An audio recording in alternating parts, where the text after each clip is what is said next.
नमस्कार। कृषि समाचारों के आज के अंक में आप सभी का स्वागत है। सबसे पहले नजर आज की खास खबरों पर। चीनी मिलों को राज्य सरकार द्वारा 20 रुपए प्रति क्विंटल की सहायता।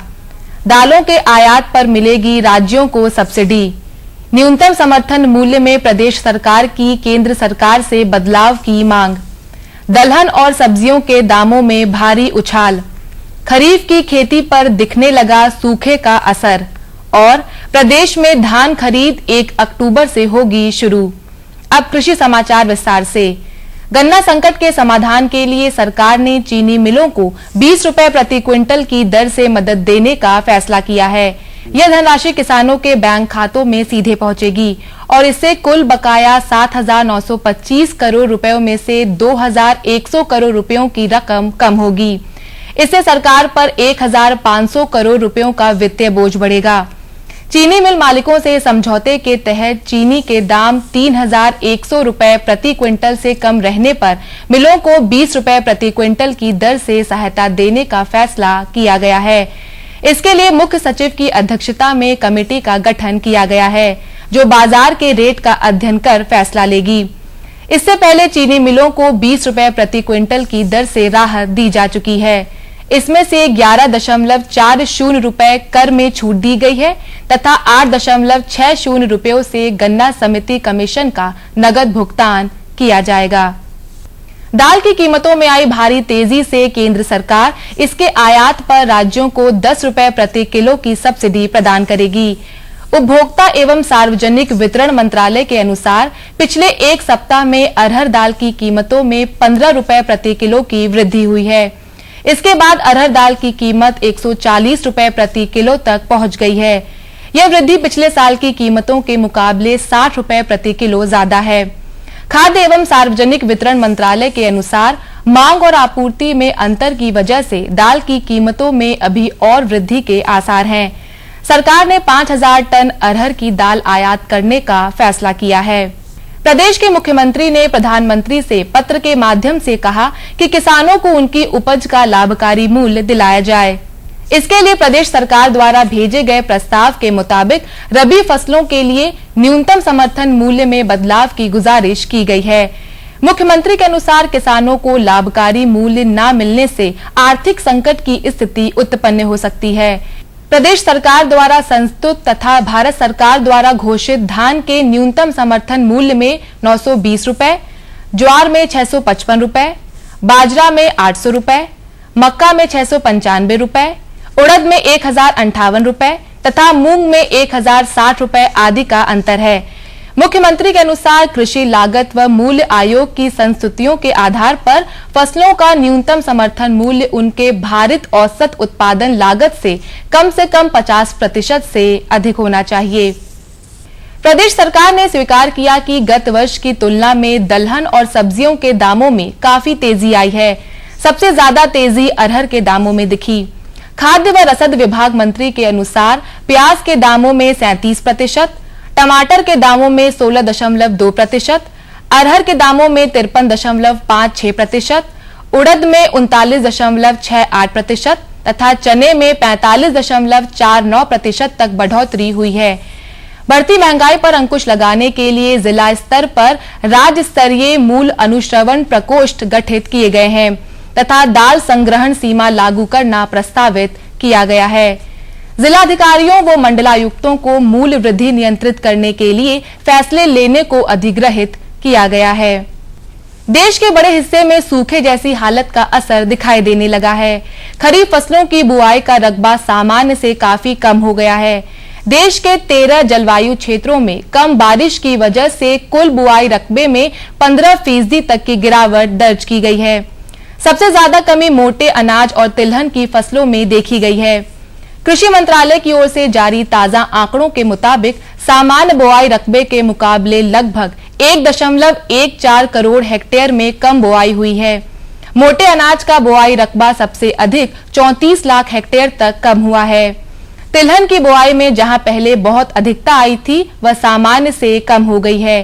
केवल धान की बुआई का आंकड़ा संतोषजनक है, जबकि खरीफ की प्रमुख दलहन अरहर की खेती की बुआई 6 लाख हेक्टेयर घटी है। प्रदेश के खाद्य व रसद मंत्री के अनुसार धान व लेवी चावल खरीद आगामी 1 अक्टूबर से आरंभ होगी। उनके अनुसार खरीद शुरू करने के लिए संबंधित अधिकारियों को निर्देश जारी कर दिए गए हैं ताकि धान क्रय केंद्र पर 31 अगस्त तक जरूरी व्यवस्था कर ली जाए। साथ ही केंद्र सरकार द्वारा इस वर्ष धान के समर्थन मूल्य में 50 रुपए प्रति क्विंटल की वृद्धि की गई है। अब किसानों को 1410 रुपए प्रति क्विंटल की दर से भुगतान किया जाएगा। आइए अब जानकारी लेते हैं कृषि भौतिकी संभाग के कृषि वैज्ञानिकों द्वारा किसान भाइयों को दी गई सलाह और सुझाव के बारे में। कम वर्षा वाले क्षेत्रों में धान की फसल के स्थान पर सीमित सिंचाई उपलब्धता की दशा में कम समय में तैयार होने वाली बाजरा की संकुल प्रजातियां तथा उड़द, मूंग व तिल की बुआई प्राथमिकता के आधार पर करें। यदि संभव हो तो बाजरे की फसल में मूंग, उड़द एवं लोबिया की सह फसली खेती करें, जिससे कि सूखे की स्थिति में जोखिम की संभावना कम रहे। धान की खेती में पत्ती लपेटक कीट की रोकथाम हेतु कार्बोफ्यूरॉन 3G 20 किलोग्राम 3 से 5 सेंटीमीटर स्थिर पानी में घोलकर छिड़काव करें। यदि हिस्पा के 2 प्रौढ़ कीट या 2 ग्रसित पत्ती प्रति हिल दिखाई दे तो क्यूनाल फास 25 EC 1.5 लीटर प्रति हेक्टेयर की दर से 500 से 600 लीटर पानी में घोलकर छिड़काव करें। मक्का की बुआई के 45 से 50 दिन बाद नत्रजन की कुल संस्तुत मात्रा की 1/4 टॉप ड्रेसिंग के रूप में दें। मूंग की संस्तुत प्रजातियां पंत मूंग 1, पंत मूंग 3, नरेंद्र मूंग 1, PDM 54, पंत मूंग 4 आदि की बुआई करें। इस समय सब्जियों में कीड़ों का प्रकोप सबसे ज्यादा होता है, अतः इससे बचाव हेतु नीम आधारित उत्पादों, वर्मी वाश अथवा संस्तुति के अनुरूप कीटनाशकों का प्रयोग करें। पात गोभी, शिमला मिर्च व टमाटर आदि के तैयार पौध की रोपाई का कार्य शुरू करें। केले की खेती में पुत्तियों का रोपण करें और उपलब्धता के अनुसार केले की ऊतक संवर्धित प्रजाति G9 की पौध वरीयता पर लगाएं। कृषि समाचारों के बाद आइए अब नजर डालते हैं प्रदेश की प्रमुख कृषि मंडियों के औसत भावों पर।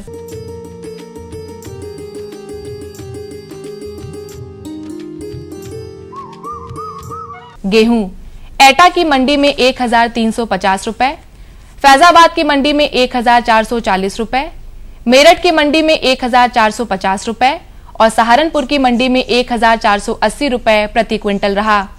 चना एटा की मंडी में 4640 रुपए, फैजाबाद में 5400 रुपए और मेरठ की मंडी में 3900 रुपए प्रति क्विंटल रहा। चावल एटा में 2040 रुपए, फैजाबाद में 2070 रुपए, मेरठ में 2900 रुपए और सहारनपुर में 2160 रुपए प्रति क्विंटल रहा। आलू एटा में 440 रुपए, फैजाबाद में 620 रुपए, मेरठ में 450 रुपए और सहारनपुर में 665 रुपए प्रति क्विंटल रहा।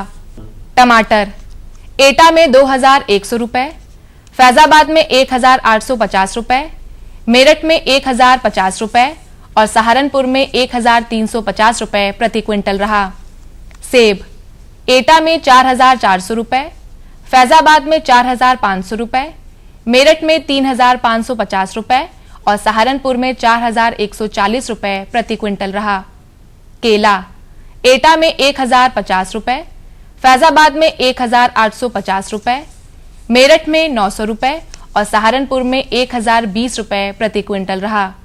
तो किसान भाइयों, ये थे आज के कृषि समाचार और औसत मंडी भाव। अगले अंक में कुछ नई जानकारियों के साथ हम फिर उपस्थित होंगे। तब तक के लिए हमें दीजिए अनुमति। नमस्कार। सब्जी में मसाला ज्यादा है। कितनी बार कहा है कि जितनी जरूरत हो बस उतना ही डाला करो। अरे मुझसे तो ऐसा कभी कभार होता है। और तुम जो हमेशा खेत में अनाप शनाप कीटनाशक डालते हो, उसका क्या?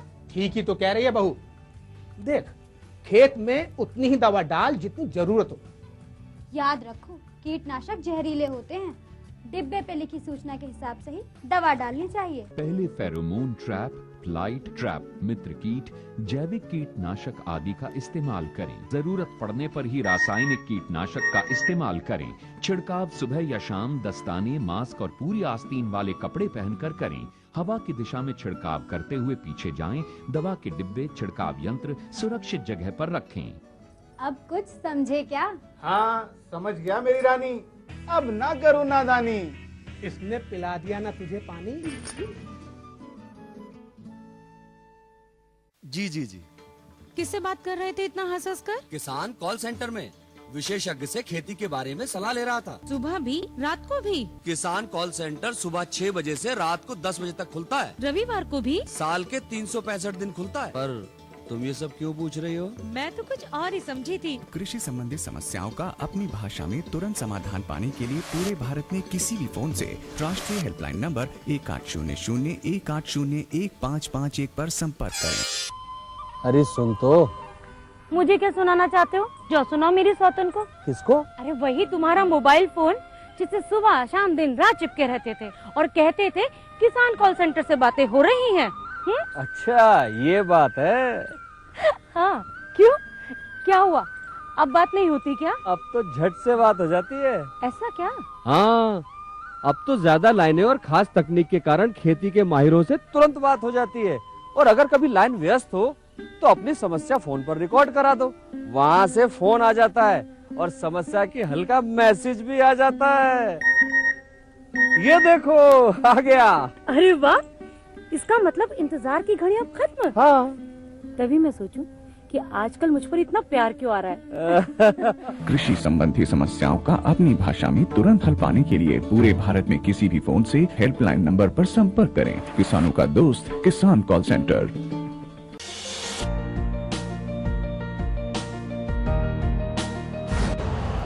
यूरिया का स्वदेशी उत्पादन 70 लाख टन बढ़ाने के लिए 6 उर्वरक संयंत्रों का उद्धार किया जा रहा है।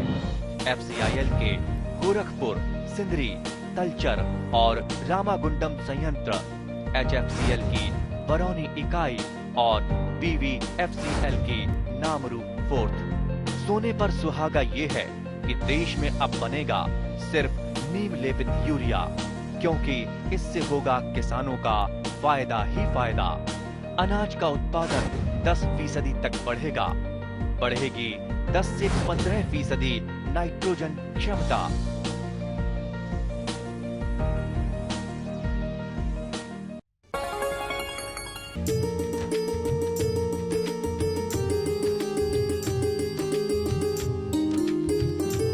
कृषि समाचार के बाद एक बार पुनः आपका कृषि दर्शन कार्यक्रम में स्वागत है।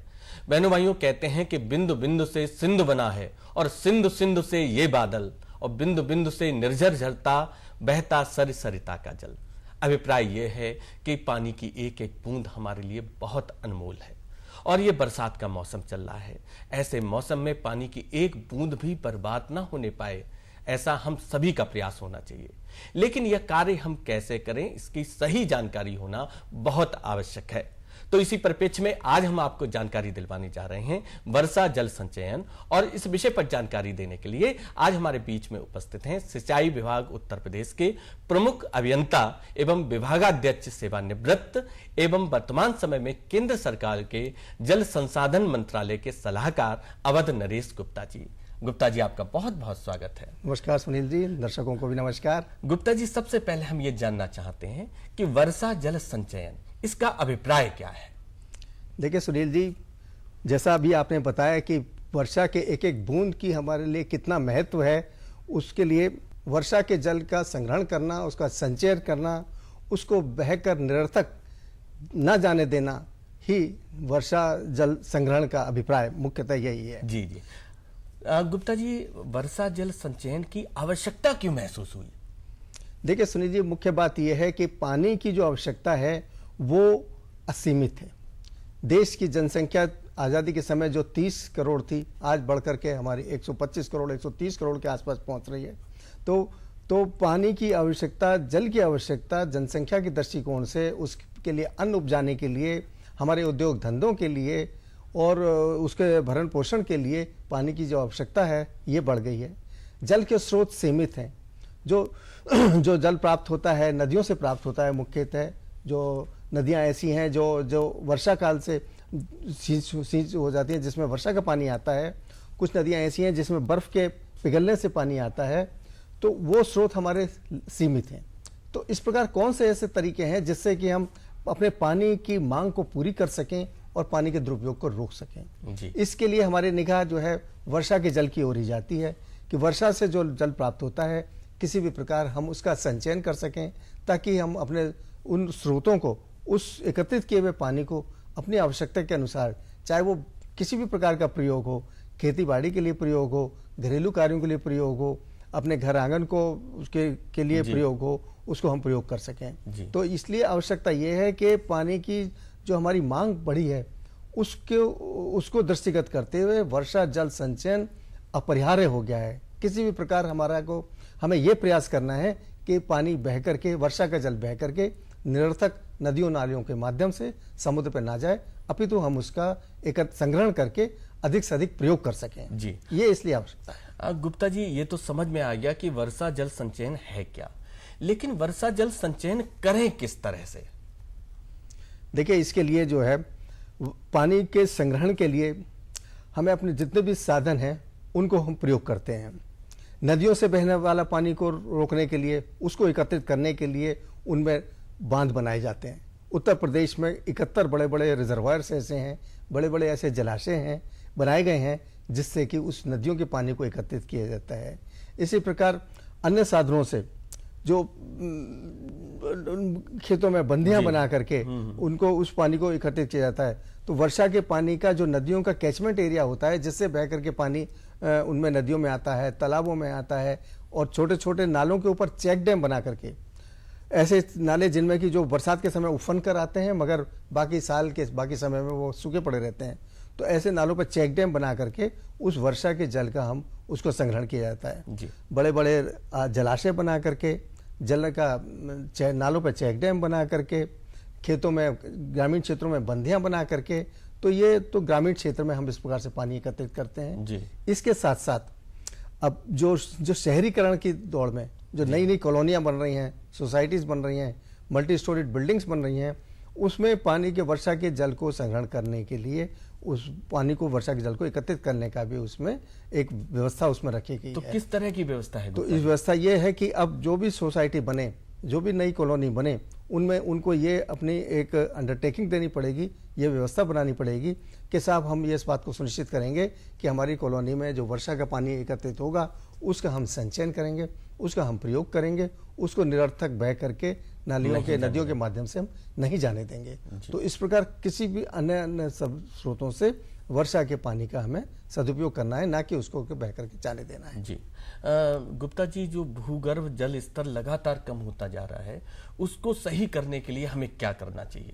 देखिए, भूगर्भ जल स्तर की स्थिति यह है, आज हम देख रहे हैं कि जगह जगह हमारे कुओं का पानी सूख गया है, तालाब सूख गए हैं, तालाब पट गए हैं, और हैंडपंप की बोरिंग जो पहले कम ऊंचाई से ही पानी मिलने लगता था, आज उसकी डीप बोरिंग करनी पड़ रही है।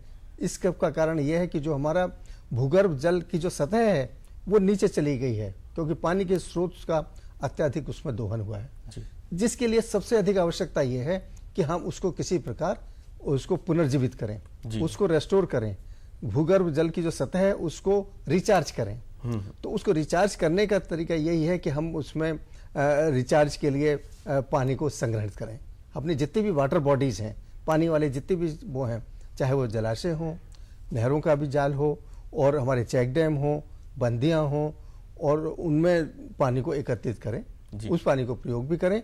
तो पानी जो वर्षा का पानी आता है, कुछ पानी उसका वाष्पीकरण हो जाता है, उड़ के चला जाता है, कुछ पानी बह जाता है, और कुछ पानी परकुलेट होकर के जमीन के अंदर जा करके उस जो ग्राउंड वाटर टेबल है, भूगर्भ जल की सतह है, उसको रिचार्ज करता है।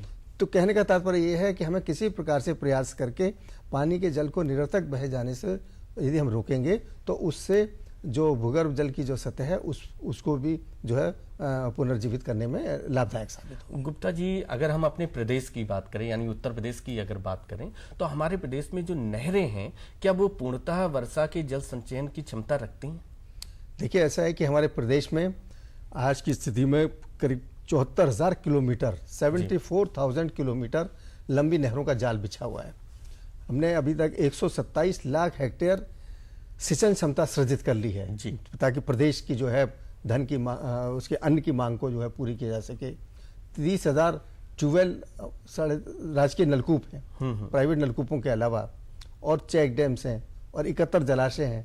तो इन सब को जो है से ही जो है इसकी पानी की मांग को हम पूरा करने का प्रयास करते हैं जी। जहाँ तक नहरों की क्षमता का प्रश्न है, तो नहरों में जो उनकी निर्धारित जो क्षमता है उससे पूरा डिस्चार्ज ना बहने की वजह से, या पहाड़ों से जो नदी के साथ में जो पानी के साथ जो सिल्ट आती है, गाद आती है, उसके जम जाने से नहरों की क्षमता कम होती रहती है। परंतु उसको रेस्टोर करना, उसको फिर से खोद के पुनर्जीवित करना, उसका आधुनिकीकरण करना क्या इसलिए आवश्यक है। अच्छा, कहने का मतलब जो उसकी क्षमता थी, उदाहरण के लिए शारदा सहायक फीडर कैनाल है जी, 23,000 क्यूसेक डिस्चार्ज के लिए वो निर्धारित की गई, मगर उसमें भी सिल्ट जमा होने की वजह से उसकी क्षमता कम हो गई।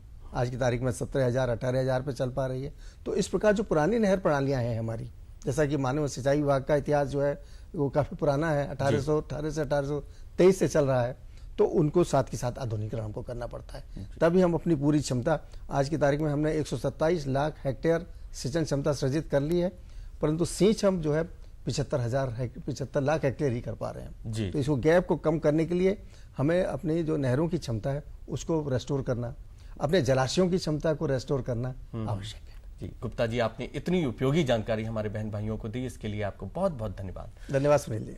बहनों भाइयों, जैसा कि गुप्ता जी ने बताया कि वर्षा जल का संचयन हमें किस तरह से करना है, अपनी सोच को बदलना है और वर्षा जल के संचयन के अभियान में हम सभी को मिलकर भागीदार बनना है। तो अब हमारे कार्यक्रम का समय समाप्त होता है, हमें अनुमति दीजिए। नमस्कार।